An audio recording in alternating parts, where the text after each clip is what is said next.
My name is Jean-Baptiste Joly. I want to thank the organizer for organizing this to begin with. Um, so today I'm going to introduce Linestacker, which is a tool that I developed, which is made to perform stacking, spectral stacking in the image domain. So here is basically what we're going to go through today. Here is the agenda. So first, I'm going to start with a brief introduction of stacking and of spectral stacking more specifically. So explaining a bit what it is and what it can be used for. Then I'm going to talk briefly about Linestacker itself. So how it works, how it was developed, what you need to use it, what are the different tools that are also included in it. Then we're going to go through a few examples. First, we'll go through a very basic example to show how to perform spectral stacking on data cubes. Then I'll show a similar example, very basic thing, but how to use not necessarily the whole cubes, but actually how to use only spectra to do stacking. So using the 1D stacker module from Linestacker. Then I'm going to go a bit beyond that and show a slightly more extended example where we see a bit of the tool, a bit of the statistical tools that are included in Linestacker. And that's about it.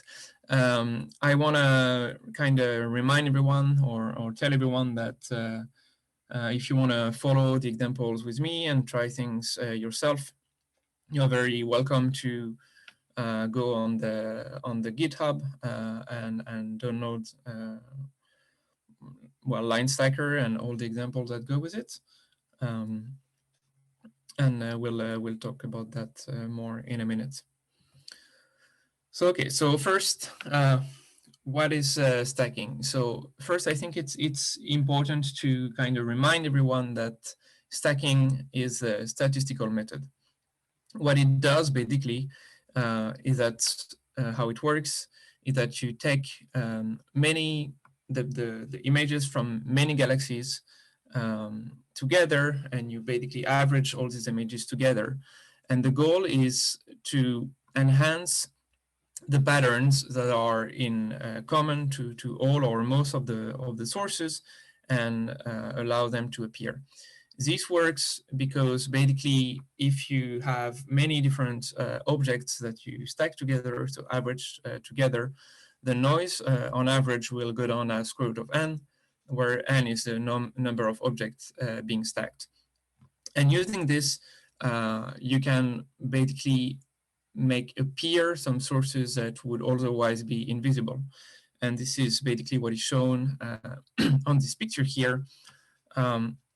Here we see that, okay, all these green patches represent source positions where we actually cannot see anything. We know that these sources are here from observation in other wavelengths. But when we observe them, for example, in the radio, we don't see anything. So how can we actually manage to retrieve these sources?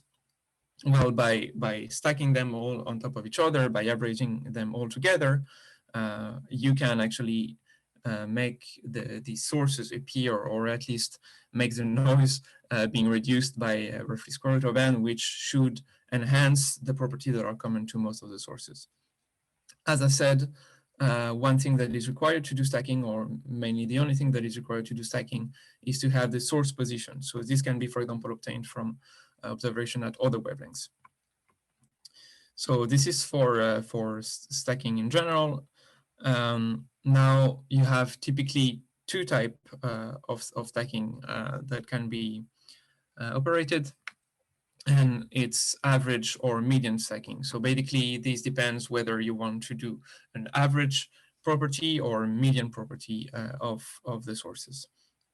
Now, when you perform average stacking or mean stacking, you can typically use some weighting to assign to the different sources. Now, the most typical thing, the most typical kind of weight that people usually like to use when they are not using no weights at all is to weight according to 1 over sigma squared, where sigma is basically the noise that is associated to a given source. And this can be very useful because, for example, if you're stacking lots of different sources and some are, for example, located close to the edge of the cubes where the noise properties are maybe much worse, you have a much higher noise levels, or alternatively, if you stack sources that have been observed from different cycle of observations, and maybe some observations have much higher noise than others, then it can be very relevant to give the sources low weight, because since they will have overall higher noise, then maybe you don't want these specific sources to account as much as sources that have overall much lower weight patterns. So this is this thing to weight proportionally to 1 over sigma squared. And there are a few automated weighting methods that are included in Linestacker. But you should also know that if you want to use your own user-defined weightings for any reason, you want to have some specific weight, this is also something that can be done using Linestacker. You can use your own weightings. Um, now, what is spectral stacking most specifically? So the idea with spectral stacking is basically the same as with stacking, except that this time, instead of stacking continuum, we'll stack the spectral information from all the sources. And the goal is to reveal spectral lines, so whether it's emission or absorption lines, that are maybe not observed if you look at individual spectra. And this is what I show here on this very easy example. Here you can see 100 spectra that when you look at them individually, they seems to be mostly noise and you don't see anything. But when you average all these together, the noise will be sometimes above zero, sometimes below zero, meaning that when you put all of these noise together, on average, it will go down to zero and you'll have something very flat like that. However, where there is a line, you'll have an average, a little bump, which then will allow to be revealed when you stack lots of sources together. So this is what I show here on this example. One thing which is very important when you do spectral stacking is that you need to have precise redshift measurements. And this is obviously mostly relevant for higher redshift sources, but I want to point out that as soon as redshift uncertainty go maybe below 0.01, for example, it will become very complicated to retrieve the line. And this is very easily understandable. It's simply because if you don't know the redshift properly, if you don't have a good precision on the redshift, then the line will not be stacked on top of each other. And then you'll have maybe one line that is here and then the other line is stacked a bit on the side, etc., which then the resulting effect will be that the lines well, don't align properly, and then the noise reduction will not be good, which is what I show here. So all the tools and all the performances of Linestacker are all presented in this paper, which is a paper from 2020, Jolie et al. 220. So I invite you to have a look, maybe after the presentation, or if you want to use the tool, I invite you to have a look at this paper, because all the different tools are presented in there, all the different statistical tools, etc., all the performances, and also all this analysis about, okay, what is the impact of having redshift uncertainty when stacking, for example. All right, so Stacker, Linestacker has been built using Python 2.7, sadly, to accommodate with CASA, back when I started at least. So there are basically two modules: the main module, which is just Linestacker, requires CASA below version 5, so typically 4.5, 4.7, whichever you prefer. And then there is, in addition, Linestacker, which is a specific module of Linestacker, which, as I said briefly earlier, allows to stack directly the spectra and not the whole cubes.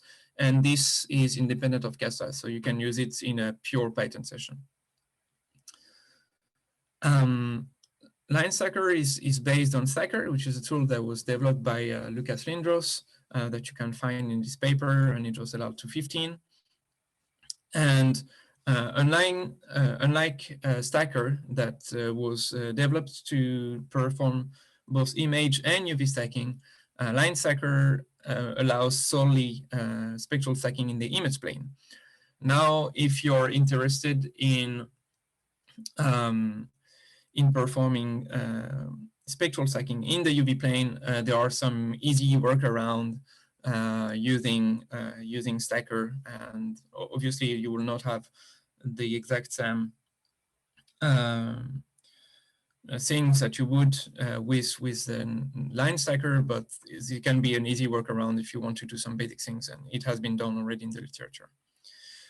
So aside from the main algorithm, Linestacker includes a set of statistical tools that allows you to get a better handling on the overall population that you're stacking. And this is very important because, as I said before, stacking is a statistical analysis and requires that all the sources that you stack together are somewhat homogeneous.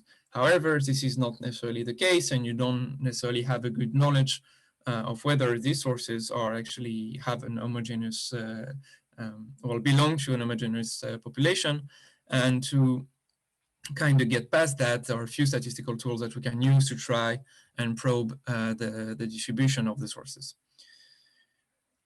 When it comes to installation, and I invite you, for people that have not done that yet and want to follow the tutorial with me, you can just install Linestacker using pip. So if you just write pip install Linestacker in a terminal, this should install Linestacker. I want to point out that there was a very recent release, being yesterday, basically. So if you have an older version of Linestacker, maybe you can take a few minutes to update now. Aside of the main installation, you can actually go on the GitHub, which is shown here, to also get the few examples that are included with Linestacker, to also have a look maybe at the documentation. We'll go through a few of the examples in this presentation. So now, when once you have installed Linestacker and maybe downloaded everything from the Git repository, you can have access to all these different folders here. And what we're going to focus on today specifically is mostly this example folder, which includes a few different examples, which make use more specifically of the line image module, the 1D stacker module, and the analysis tools modules. So as the name indicates, the line image module is the module that you will use if you want to do line stacking in the image domain. And the 1D stacker is to do 1D stacking, so only of spectra. And then the analysis tool module is the module that contains all of the statistical tools that are used, as I mentioned earlier. Aside from that, I want to point out briefly that the module called image and the module called UV come directly from Stacker. So the ancestor, if you want, of Linestacker. And these allow to do continuum stacking in the image domain and continuum stacking in the UV domain. All right, so that's about it for the quick introduction. And now we can go to the stacking examples. So this is what I showed just a minute ago, and this is what you should have once you have downloaded everything from the GitHub. And what we're going to look at specifically, so in the example, you can see that there are two different folder, the cube folder and the 1D folder. And to begin with, we'll start with the cube one. So here you see two different Python file, the basic example and the extended example one. So obviously we'll start with the basic example, and I just want to show that there are just a few lines here, and we'll go through them. You will go through every line, but first I wanna start briefly by showing what is in the data folder. If you look at this here, you can see that there are basically two different types of things. The first being all the different images that I've simulated using CASA and Simalma, and associated to each of these images, you have a set of coordinates files. Now, so these are just basic CASA images, but the coordinates files themselves, we can open one at random and see what it contains. You see that it's very basic. You have basically the source position and a number here, which actually is the redshift of the source. And this is the only thing that you need when you want to perform line stacking. The only required things is the source position as well as the redshift, or at least one way to identify where the line is located, because obviously when you do spectral stacking, you want the lines to be accorded, to be aligned properly, so you need to have some kind of spectral information about where the line should be located. So here we'll use the redshift, and I will discuss in a minute about what else you can do to get this information. So if we look again at all these images, you can see that they have random names, which is basically just basic example cube, and then a number afterwards, followed by dot image. If we look at the coordinates file, you can see that they have the same name, except instead of having dot image, they'll have underscore cord.txt. And this is not something that is necessary to have the coordinates file and the image that have similar names. I think it's just usually easier for handling. I also want to point out something here, is that here we use 30 different images, and to each image is associated just one source. As we can see here, there is just one line which shows the position of just one source.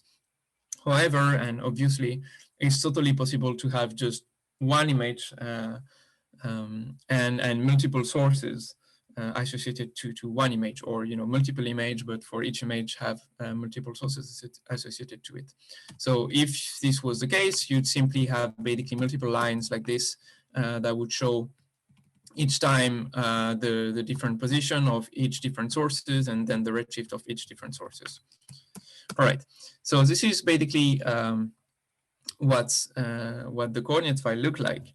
And now if we go back to our example, we can try to explain briefly what are the different lines here. So the first, of course, is the line that allows you to import Linestacker. So this is the main module, so just Linestacker, and this basically is the part that will handle all the very basic things like reading the coordinates and such things. Then, aside from that, we can import the line image module, sorry, which is the module that we'll use here, which allows to perform line stacking in the image domain. And so then once we've imported that, then what do we want to do? We first want to get the information about what are all the names of our of all the coordinates files. And to do that, here I use a little GUI that I built, which is from the Linestacker module. So basically, I can show very briefly, if you were to execute this little script, then what will happen is that you'll see this little GUI here that prompts you to select the coords files. So then basically what you do is that you just go here and then just select the different coordinates file and would click open. And then when you do that, the only thing that it does is simply that it will read all the name of your different coordinates file and then just store them in this variable here, which is called core names. This is one way to do that, but you could do this differently. For example, you could simply decide that, okay, if all your coordinates file are called, I don't know, like my chords underscore and then some random number, let's say from 1 to 30, for example, you could just write it yourself directly. So something like this would also do the trick if this is the name of your coordinates file. Alternatively, if you just have maybe one image, or if you have named your coordinates file with specific names, and you could just list them here just by simply writing their names there. So if, for example, I have a coordinates file which is called cat.txt and another one which is called cat2.txt, then you could just write them here manually. All right. Then once you have this variable, which basically just stored all the name of the different coordinate file, then you will use the read chords function from the Linestacker module and just feed it with this list of names.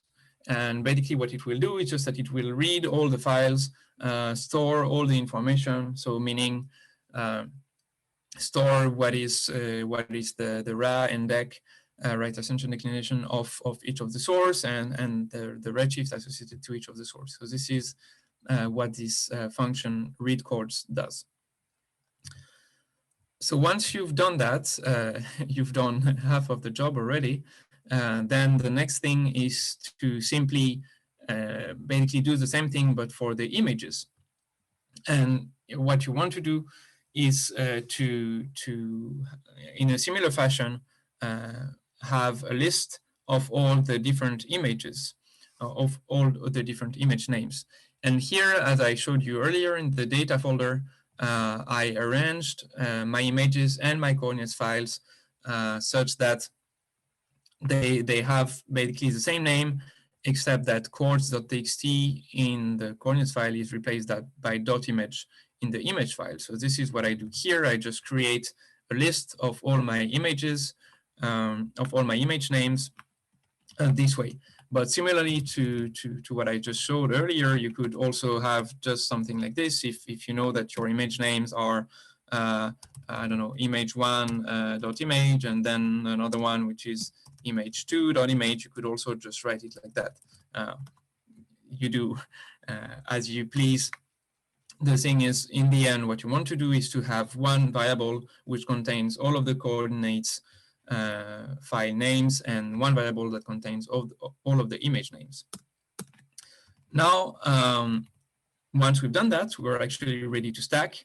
And here, to perform the stacking, we will call from the line image module, we'll call the stack function. And to do that, I want to briefly point out that what you can actually do is simply to look at the documentation of Linestacker. And you can find it, for example, on the Nordic Arc node. If you go to the software tools page, you can see here that documentation for this tool can be accessed here. And now if you click on that link, you will access the documentation from Linestacker. So, okay, the documentation is still a bit in progress, but I think most of the thing that you will need should be found in this documentation. And now if we look specifically as what is interesting us right now, which is the stack function, I can click here on the line image module. and then go down a bit, and then find this stack function. And then you can see here all of the different parameters that can go in this stack function. And you see here detail of all the different things that need to be fed in. And as you can see, the two things that are actually kind of necessary are the coordinates names and the image names. And then the last thing is that you need to tell Linestacker how you're going to find the spectral center for each line. And this can be done in different ways. The default thing is to use the redshift of the observed line, and that's why when I showed you the coordinates file, you could see that they were the position of the line and then the redshift. But then if you give it the redshift, then you also need to give it, obviously, the emission frequency of the line. And this is what we do here. You see that here I have as an input also the emission frequency of the line that I'm stacking. And this is because I'm using the redshift. Alternatively, if you look here, you see that there are three different spectral methods basically that you can use. Either Z, which is the default one, which is why I didn't have to write anything because this is the default one. So this is what we're using now. But alternatively, you could use central frec, which then means that this number that you have in the basic example, in the coordinates file here, instead of being the redshift, you could put directly the observed central frequency or velocity. So I could write, I don't know, not random number, but this, for example, would be the central frequency or central velocity of the line that I want to stack. And if you do that, then you would simply need to write here spectral method equal central frec. And once you do that, obviously you wouldn't need the emission frequency anymore. But then Linestacker will know that then this number that you have input here in your coordinate file now is not the redshift, but is actually the central frequency of the object. Alternatively, you could do the same thing with a channel. You can simply tell what is the channel, the number of the channel that is used to identify the line center. So if now I put in sort of central frec, I put a channel here, then in my coordinate file, I would put the number of the channel which correspond to the center of the line. So that's basically it in terms of things that are necessary. Then here you see two other parameters from the function. One is the stamp size, and this is basically how big is the stamp in terms of number of pixels that you will use for stacking. And then the next one is nchan, which is basically the number of channels that you will use for stacking. So here I just picked 16. All right. So this is, sorry, this is now all you have to do if you want to do just a basic stacking of spectral cubes. Now I invite you to go through the documentation if you want to have a look at what are all the different things that can be done, all the different tools that are included. And for now, I'm going to actually go to now the 1D example and show a bit how you can this time use not cubes, but actually perform stacking directly on spectra. And this can be relevant for a few different reasons, but I think the main one is that if you are stacking sources and you know that these sources have a different spatial extent, if you know, for example, that some sources are very extended and some other sources are very compact, and you still want to stack these together for any reason, and then it may be relevant to actually extract the spectrum beforehand, before you actually perform the stacking, because otherwise you will stack something which is very compact with something which is very large, and this may not be a very good idea. Another thing, of course, is that if you're trying to stack together observation from, well, different cycle or even different instruments together, then maybe one observation will have very good spatial resolution, and then the pixel size would be, I don't know, random number, let's say 0.1 arcsecond large, while another observation will have pixels that are 1 arcsecond large. And then stacking together this pixel will not necessarily make a lot of sense. So similarly, for this kind of reason, you may want to extract the spectra beforehand and then perform the stacking directly on the spectra. So, all right, so then let's have a look at what this looks like. So here, again, we're stacking spectra directly.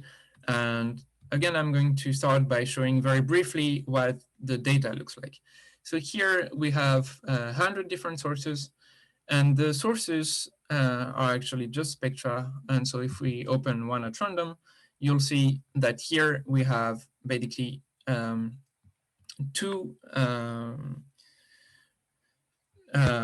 lines and a lot of rows. And here the lines represent, so these are actually the velocities going from -1000 to +1000. And associated to it is the flux associated to each spectral beam. So this is what my spectra looks like. But now, if you want to have a quick look at the documentation from Linestacker, you will see that basically when you create the image, so this name is very poorly chosen, by the way, and well, let me get back to this in just a second. All right. So okay, when you use Linestacker, what you want to do is to create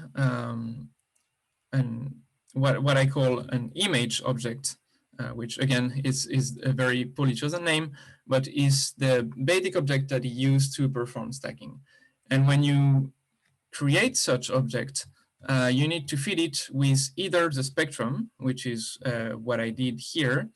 So spectrum being both the information about the velocities or frequencies and the flux.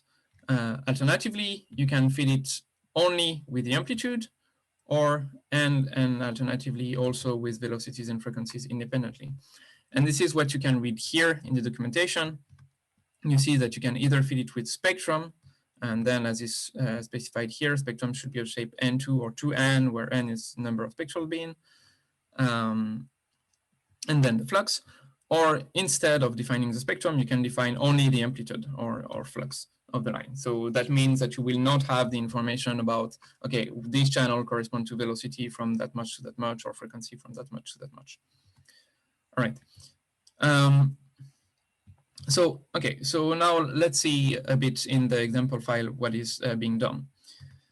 So the first thing, which is very easy, is I simply load all of these spectra files that I showed earlier, and you just load these using numpy.loadtext, for example. You can do this in any fashion that you like.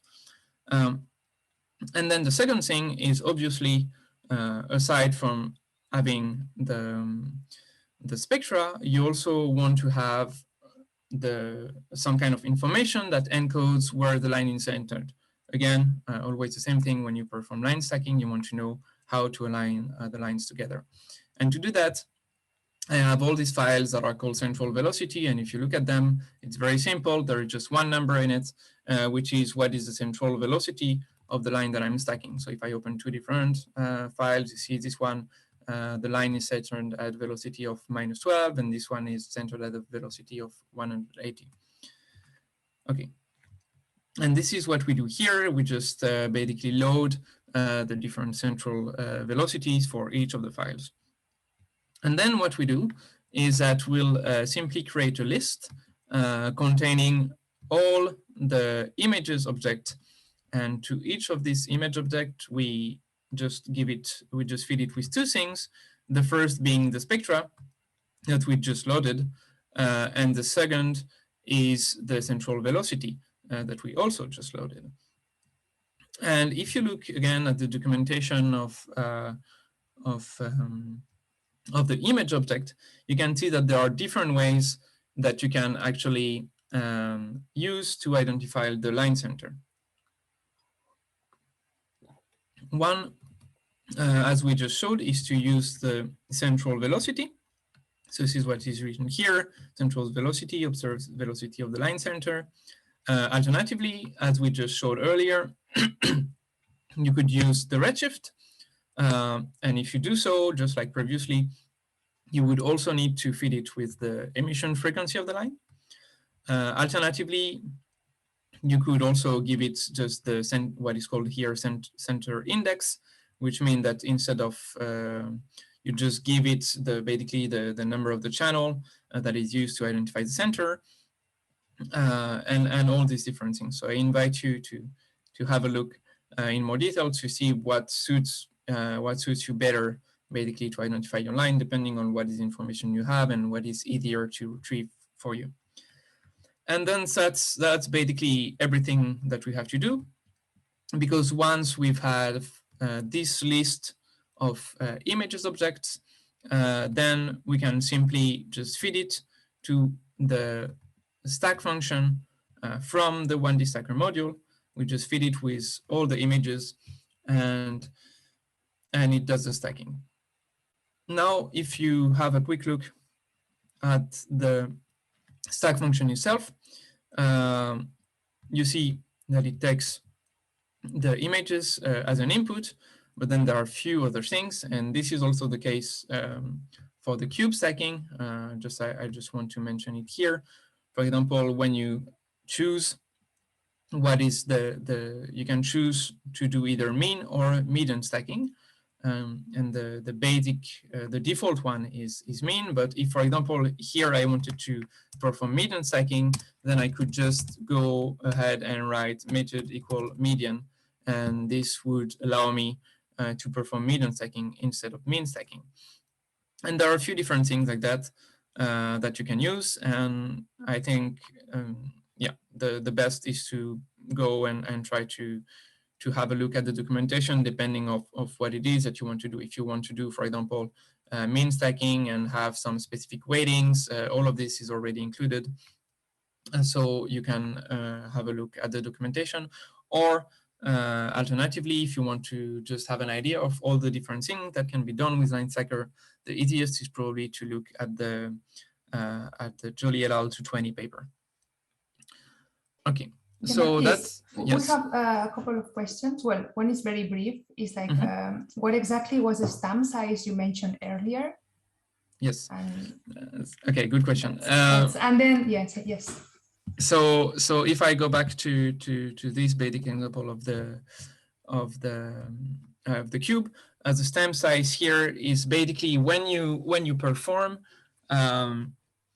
cube stacking, then you need to extract a certain portion from the image, because if I show you this from the thing, yes, if I show you this here, for example, you see that this is one big cube, and you know all these green patches are all different sources, and this little green thing actually corresponds to the stamp size. This is the spatial area that you want to extract to perform your stacking. Because of course the cubes can be very big. Maybe you don't want to, you don't want to have the whole cube stacked every time. So what you want to do is define a region where to extract the information from. And the stamp size, the unit of this is in pixel. And this is just a square that would be 16 pixel wide. Okay, very clear. And then we can see here, we have another question. So does it mean that with the central frequency method, is it possible to stack different lines, for example, CO1, 0, CO2, 1, so different transitions of the same line if you use the trick? Yes, absolutely. So this is something that is definitely doable.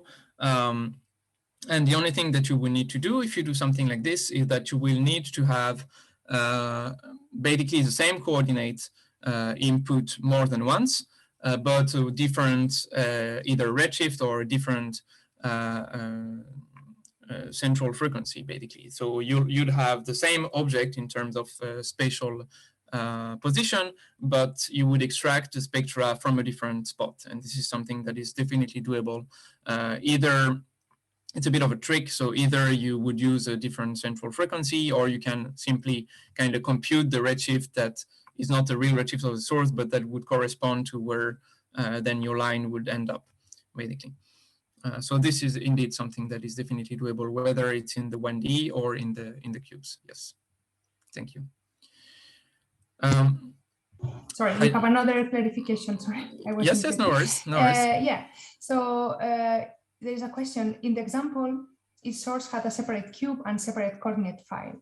Mm-hmm. Is it possible to input a single cube and single coordinate files with all sources? I think you quickly mentioned this, but you can clarify. Yeah. Yes, obviously. So okay, so here indeed we have 30 different cubes, and for each cube we have just one coordinate file. Sorry, one coordinate.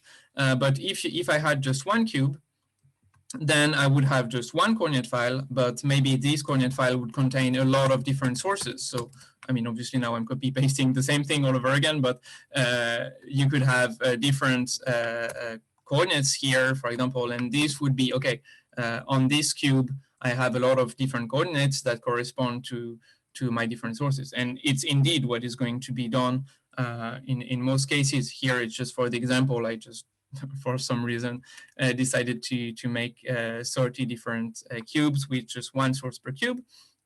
But if we go back here, for example, on this little image here, you see that there is one big cube with a lot of different sources.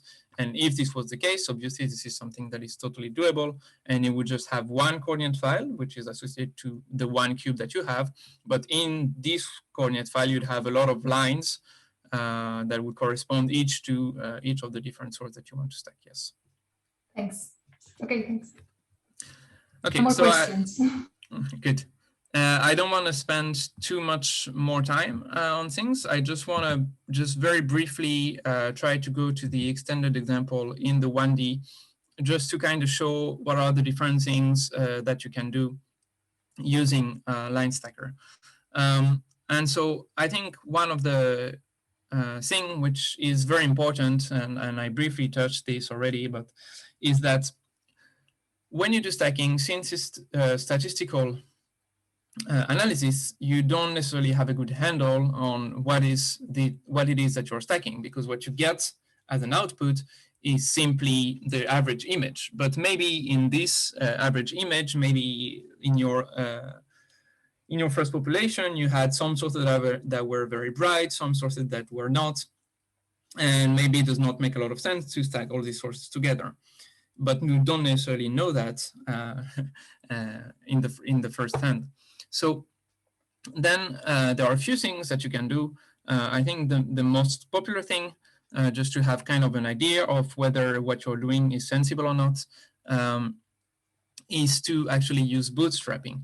So for those of you that don't know what bootstrapping is, bootstrapping, sorry, is it's a statistical method, which is basically a Monte Carlo process.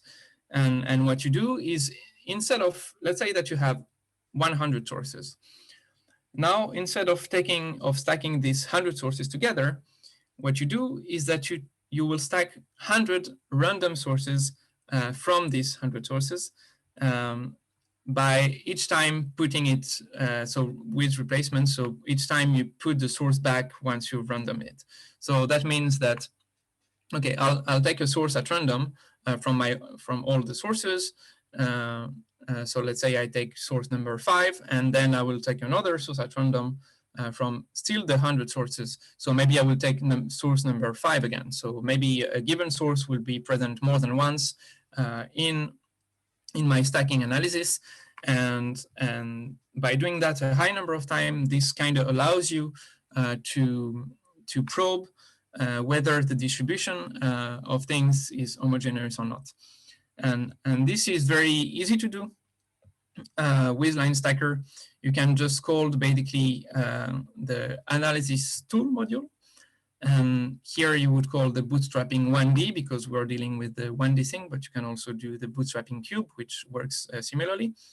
And you just feed it with basically all the images or all the different spectra that you want to stack. You give it a certain random number of sources that you want to stack. Here, this number is very low because I just wanted it to run quickly, but typically it will be maybe 100,000 or 1 million or whatever. And then you tell it what you want to save. So if I look quickly at the documentation, so analysis tool, bootstrapping 1D, you see save, and it's the data to save at each bootstrap iteration. And you have basically three possibilities.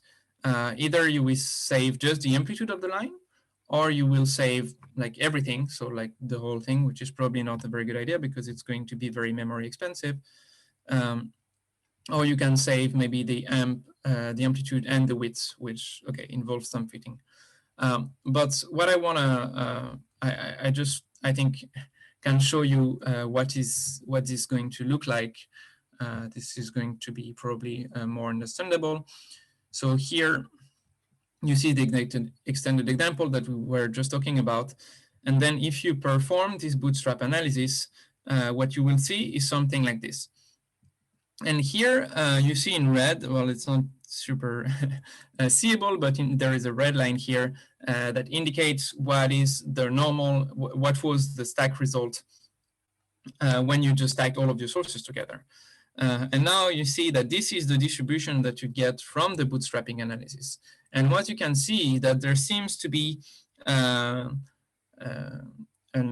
tail toward the higher flux of the line. And this seems to indicate that maybe there are actually some brighter sources that are in the stack. And why is that? It's because since it's a Monte Carlo process, when you happen to have the brighter sources a few times in your stack, then this will drive the stack value higher up, and you'll have something which goes higher like this. So this can allow you to identify that maybe the distribution is a bit skewed and that maybe some sources in your sample are actually brighter or fainter or different than the rest. And then just to finish, just is a subsampling analysis that would maybe allow you, this can be a bit tricky, but it can maybe allow you to actually identify which are the sources that are actually brighter than the rest. And to do that, basically what we do is when we use this subsampling tool, is that basically we take a lower number of sources this time out of the 100 sources, still a Monte Carlo process. So basically every time we take, let's say we have 100 sources. So let's say we take, I don't know, 50 random sources from these 100 sources, we stack them all together and we look at the stack result. And then depending on what is the result of the stack, so typically depending on what is the amplitude of the line that we retrieve, we will give a grade to all the sources. An example that I kind of like to take is, let's say that you want to look at what is the size distribution of a human population, and you cannot see the human beforehand. Then maybe you end up stacking, or stacking the sizes of maybe kids along with the rest of the population, which obviously is a subpopulation which is much smaller than normal humans. So and to identify that, what you can do is to try to take random people out of your whole sample and just stack these together and do that a high number of times. And then you will see that when the kids are involved in the stack result is a bit lower than when they are not there. So each time you give a grade to each individual, and then what you can see in the end is that some individuals tend to drive the stack result down or up, depending on what you're looking for. And this can be an indication that some sources are much brighter or much fainter than the rest. It's not always very straightforward, but here, to go back to the example, This is what I did here, and obviously out of the 50 sources I had input 10 sources that were much brighter than the rest. And you can see that when we perform this thing here, we can see that these sources here have a much higher grade, which then kind of means that they are also much brighter than the rest of the population. So yeah, I think I'm going to stop there. But if you want to know more, please go through, well, either the examples yourself or through the documentation of Linestacker. I think you should find most of the things that you're looking for there. And alternatively, if you want to look a bit at what are the different performances of the tool and what are the different tools that are included in Linestacker, I invite you to look at my paper from 2020, and everything should be mostly explained in there. And I think that's it. Thank you.